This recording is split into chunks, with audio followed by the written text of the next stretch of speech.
It is February of 1999. It's 3 o'clock in the morning, and the phone on my nightstand wakes me up. Now, I know it's going to be bad news because it's always bad news when the phone rings in the middle of the night. And it's true. I get news that's going to change my life forever. When I answer the phone, I hear my sister scream, "Daddy's dead." And before I get a chance to say anything, she says, "Mommy called. And Daddy was in his chair and he wasn't breathing." So apparently my mom called the ambulance and I was to get down there to be with her as soon as I could. Now, my sister and my brother-in-law, Billy, were gonna get in the car and meet the ambulance at the hospital. And I felt some comfort in knowing that my sister had called my cousin Mo to go over and be with my mom until I got there. And I knew my sister was with Billy. He was the boy next door who she married. And I've known him since I was a kid. I mean, his dad used to take me in his police car. He was the chief of police in our town, and I'd go around in the squad car. So I knew she was safe, and I was hoping that that police connection somehow would make sense of this chaos and this insanity. And it's then that I get in the car and I get on the road, and it's a long way. It's about an hour. It's dark.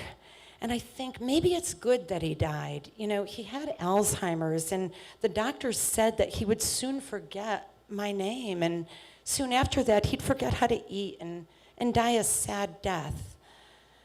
And maybe it was good that he was in his chair that he loved so much.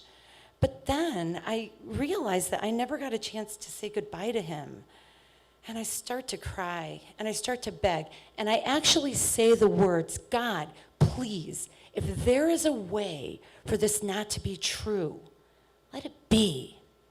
And it is at that very moment that my big car phone rings, and it's my sister.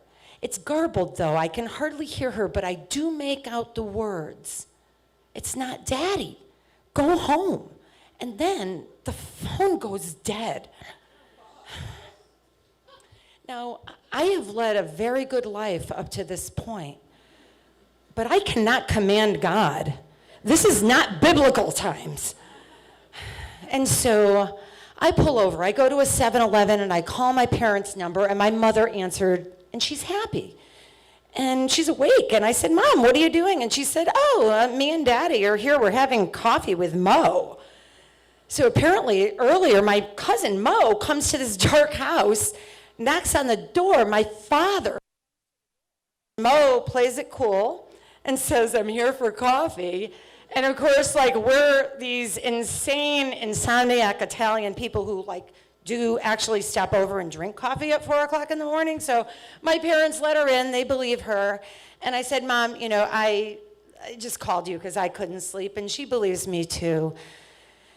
And I just head home confused, though. And as I'm driving home, the phone rings, and it's Patty the diplomat, and she sounds upset. And I said, "Pat, no, this is really good. I just talked to Mommy, and Daddy's okay." And she said, "I know." And she has other news for me. See, when she went to the hospital, she and Billy were there, and she broke every HIPAA law that had not yet been created, because she peeked over the nurse's station and saw that my dad's name was not on there, but there was a name that she did recognize.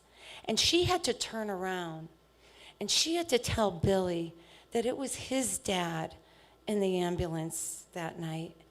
And she had to tell Billy that it was his dad that passed away that night. And it was then that I thought about all those things that I thought wouldn't happen to my dad, because every single one of them did. But then something else happened. See, before he forgot who I was, he asked me if he was a good father.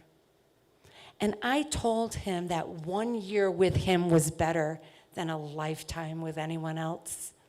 And he smiled.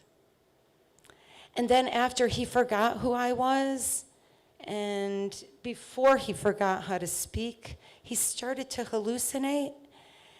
And he told me that I was a woman who was in a hotel room with two men during the war, enjoying myself immensely. And I said, Daddy, I wasn't even born yet. Thank you.